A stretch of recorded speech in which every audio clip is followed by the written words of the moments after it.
and ask Supervisor Bryan to read the invocation and lead us in the Pledge of Allegiance.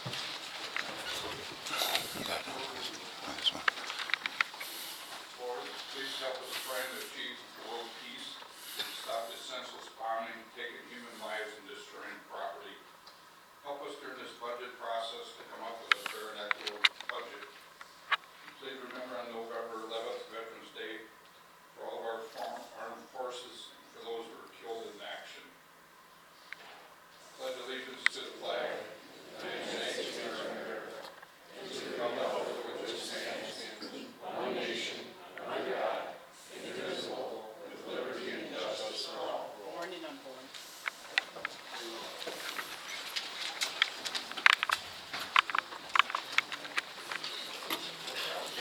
Lisa, please call the roll.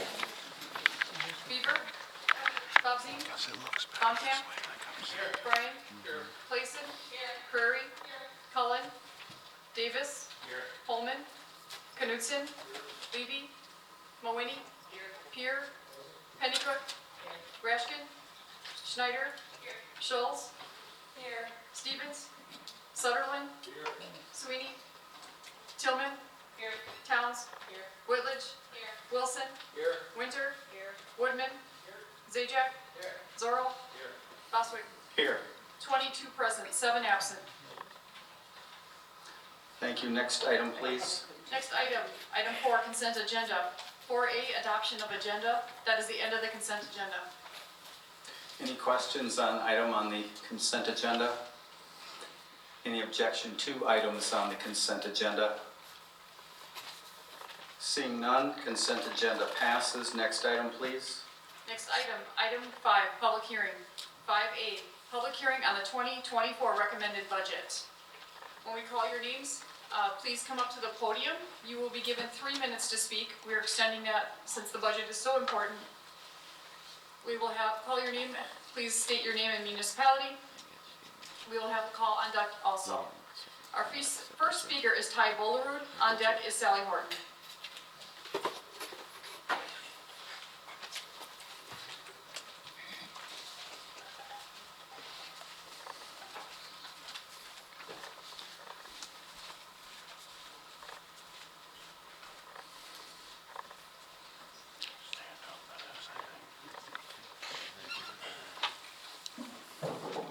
Ty Ballroot, 4608 Pendleton Court, Milton, Wisconsin, Janesville, Wisconsin, actually.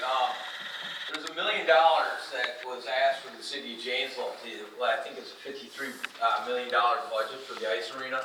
So I pray that you see the budget, that they have the other $52 million, or a plan for the other $52 million.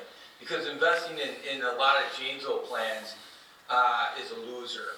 I know that because I invested in a couple this year, and they pulled the rug right up underneath for the October 31st parade or November 1st or whatever that is.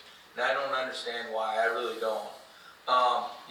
And so I hope that you get the guarantee because from the city of Janesville, I don't know the connection between township and your legal counsel, but there is one.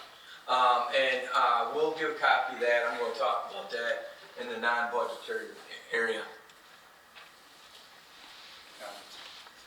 Sally Horton. On deck is Dennis Hagedorn. As you can see where I stand, you can't, no tax hike. Sorry, I didn't have time to write this real well. I just brought my disabled husband back from an appointment at the VA. He's one of the people that you will be taxing with a 10% tax increase, possibly out of our home. I think many of you have a severe mental disorder. So I call it LAD, logic avoidance disorder. Those who have it believe in socialist ideas like cultural Marxism, wherein their choice of some poor downtrodden perennial victim is hurt by those hateful white folks. Gee, y'all look pretty white to me. Some of you are doing some hurting of us. This disorder prevents them from realizing, apparently, that 10% tax increase is going to hurt their poor downtrodden perennial victims every bit as much as it's going to hurt all us nasty white people. Then you could tell some of the other socialists in the crowd, they want to support the new socialism. It's called a public-private partnership. What could I be talking about? The Ice Palace. You already know my feelings on that. I told you already, if you listened.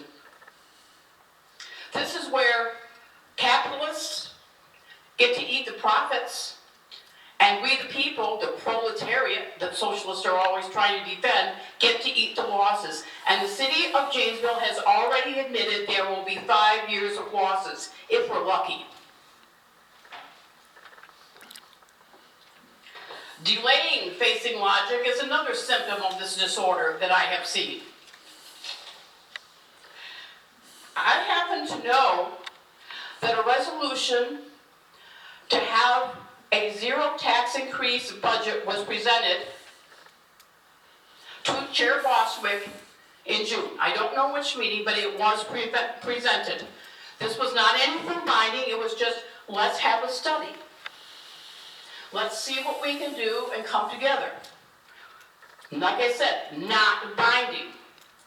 Why was that resolution not brought to the Finance Committee until August? At which time, gee, the decision by that committee, headed by Ms. Mawhinney, it's too late. We're already so far into the budget process. It's too difficult to write a new budget. We didn't need a new budget. We just needed some alternatives. Ask every department, what can you do without? Do you really need new furniture? If you do need new furniture, could you have one chair instead of two? It's not that hard. I've had to write budgets with the federal government. It's not that hard, people. What's hard is coming up with 10% plus an increase in valuation that we had in Janesville.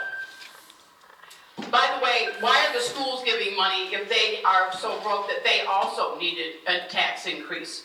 That's all I have to say. Thank you. Next speaker, Dennis Hagedorn. On deck, Chris Ramos.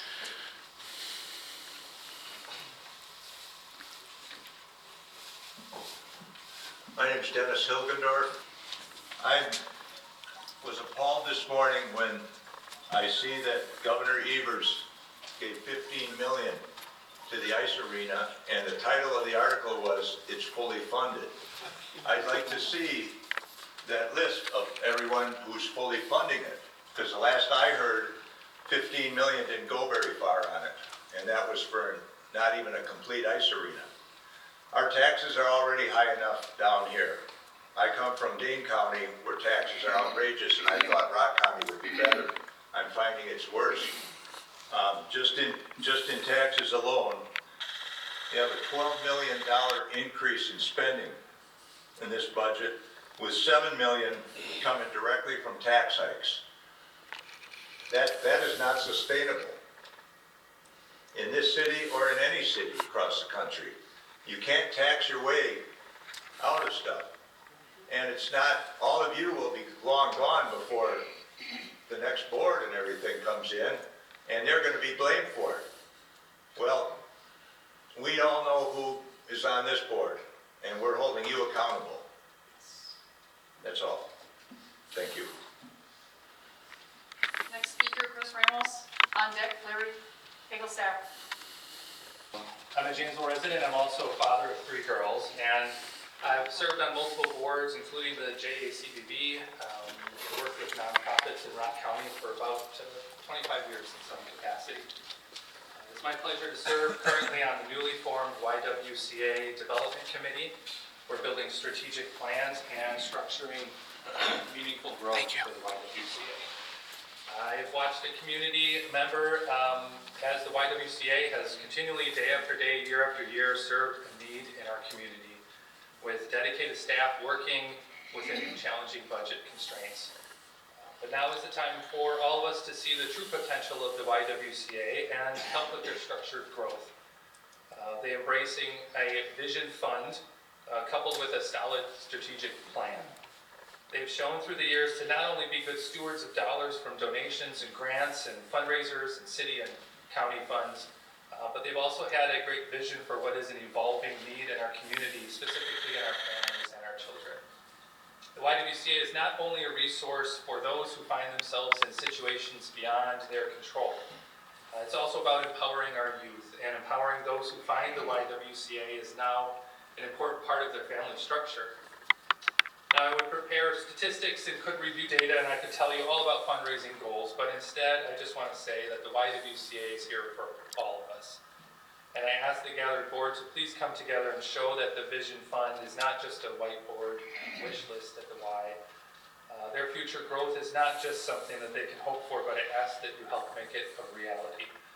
When the YWCA successfully completes their mission to empower women, they are giving strength to our mothers and confidence to sisters in our businesses. They're building role models in our daughters, and they're giving hope and confidence to those who need to reset their lives. I'm not employed by the YWCA, but on behalf of the YWCA, I am asking you to approve an increase in their funding for 2024, which is on the current budget. Good evening. Larry Fegasted, 2513 Cedar Point Drive, Janesville, Wisconsin. And I say no to any kind of a tax hike at all. We ever think about maybe lowering taxes? I'm a senior citizen on a fixed income, and your income stays here, and everything just keeps going up and up and up and up. This never moves, not really. Water bills are expensive, house insurances are expensive, taxes are getting out of sight. You're gonna tax people right out of their homes. Like, sooner or later, something's gotta give. I mean, you can't just keep taking out of here, just going up and up. Groceries are crazy, Wheel tax, you got everything, And now they wanna go with $50 million ice skating rink for some kids that 99% of the people in Janesville aren't even gonna use, never set foot in it. It's for a select, very few people that can use it. The privileged kids that can afford to be in hockey. We got an ice skating rink right now. When I was a kid, we skated down at Traxler Park, or the ponds around the city of Janesville. But now everybody's gotta have the best of everything. Better. Look at that $90 million jail out there, really? I think I'm gonna commit a crime, so I go out there and have a place to stay. Probably what's gonna happen sooner or later. But I'd say no to no tax increase. Try and work with what you got.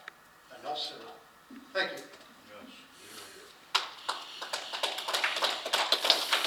People in the gallery, please, if you'd refrain from reaction to speakers, that'd be appreciated.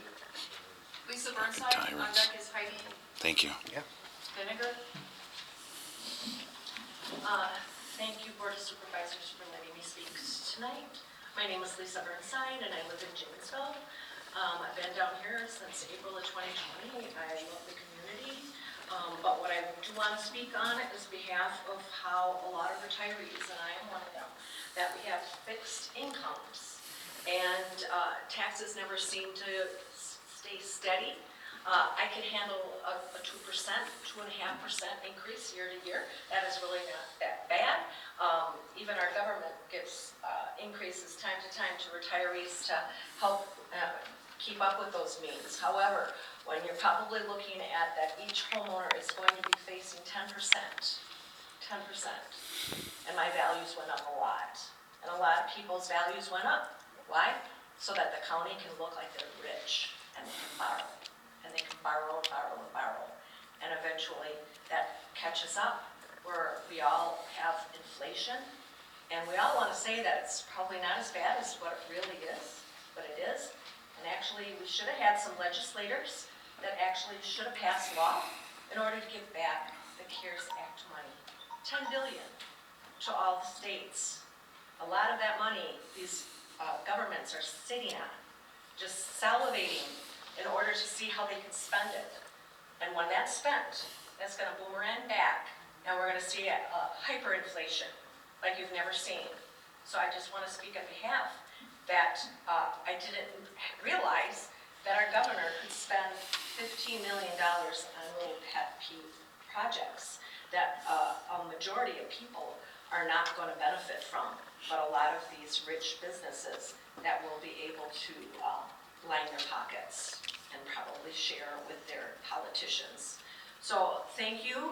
I'm just speaking on behalf that I really don't like how this has come together, and we're putting a lot of burden on our taxpayers. Thank you. Next speaker is Heidi Danager.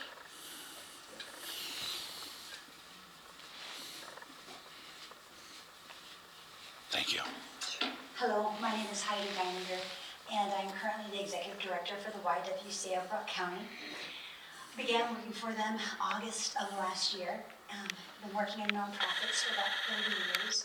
I actually was the Executive Director also for the YWCA of North Rock County back in 2001 to 2005.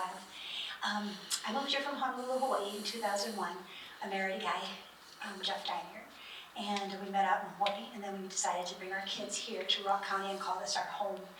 And as a part of the YMCA, and my husband works for the Janesville School District as a teacher here at Craig, we've really become ingrained in the community. We do all of our business. Everything that we do is here in Janesville, and it is my home. It was really difficult when I first moved here from Hawaii to call this my home because it's so different from where I grew up. But the people have been so welcoming and open to working with me, whatever nonprofit I've been with, that it's been a really good feeling, and I'm so proud to call this community my home. I just wanted to come up here before you and say thank you for putting forth the YWCA as a part of the budget for support that we definitely need.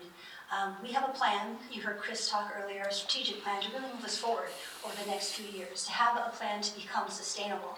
But we're still facing some challenges coming out of COVID.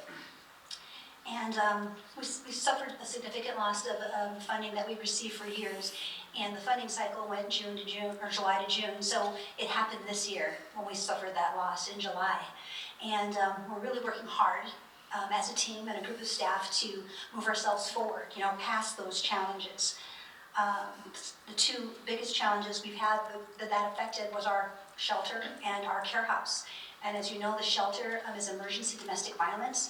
33 beds, about 10 rooms, and our care house sees about 150 to 250 youth that have been sexually and physically abused in our community or trafficked. And we have an amazing team, and we work with all the police departments in our county to really make a difference and help these children through that. Besides those two programs, the other program that was affected extremely hard was our child care program. We have 10 sites here in Rock County and Janesville at the schools, and we also have a P4J on site.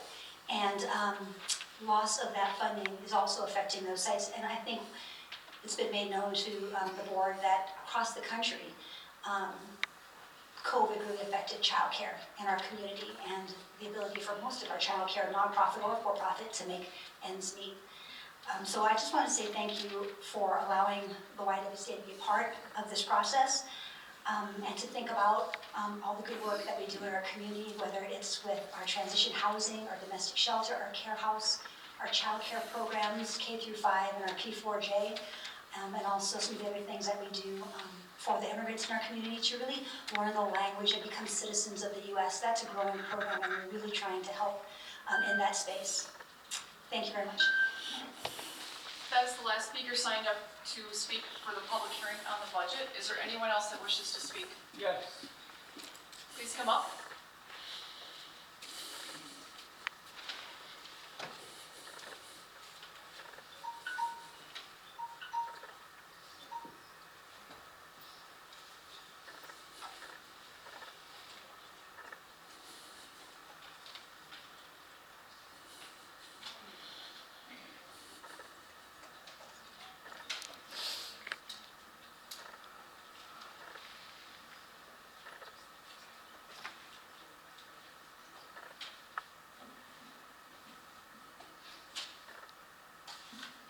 My name is Paul Lundberg. I live, as you can see, I can scarcely afford a haircut. I think it's ridiculous that we're going to raise taxes 10%. The idea of boosting the valuation is make it a little bit easier for the county to borrow money in markets that are already tight. I do think we need a new county administrator. The salary is a little bit more than mine, $159,837 plus $6,000 car allowance and a $2,000 expense account. and $6,500 of deferred compensation. For the lack of a haircut? Come on, people, wake up. Things are going on. I think it's a little bit improper to use our county as a cash credit card for another county. The idea of moving some of our county money over to another county is absolutely ridiculous. We take care of our own. I think they should take care of our own as well. So I would like to actually ask our county administrator to resign at this particular time. He is way over our expenses. The idea of ice skating, of course, I use a four-wheeler. I don't think you make ice skates for a four-wheeler. My income has been fixed quite a few years ago. I'm probably the oldest person in the room. It is going to affect me very drastically. The idea that we can build a so-called ice arena, other people call it a moor. Other cities here in Wisconsin have very bad luck for it. Racine closed one out and they rejected it. Milwaukee has one that's standing virtually empty and subject to vandalism due to all the crime that is brought near that area. I have Parkinson's disease, that's why my speech is very bad. I will need medical care for that eventually. I know it will be fatal, but I would not wish our current budget on anyone in this room at the present time. There's absolutely nonsense. We cannot get along and do a no tax increase. The idea of boosting everybody's tax increase 10%, that is going to affect what I pay in rent. I am a taxpayer through my rent. I don't know of a single landlord would absorb any of this amount of money they would want to spend in another county. For shame that this county cannot take care of itself, that we have a credit card to use for other people. No, thank you. This time we need to do something about that. And the first thing I would suggest is that Josh Smith immediately resigns. Thank you.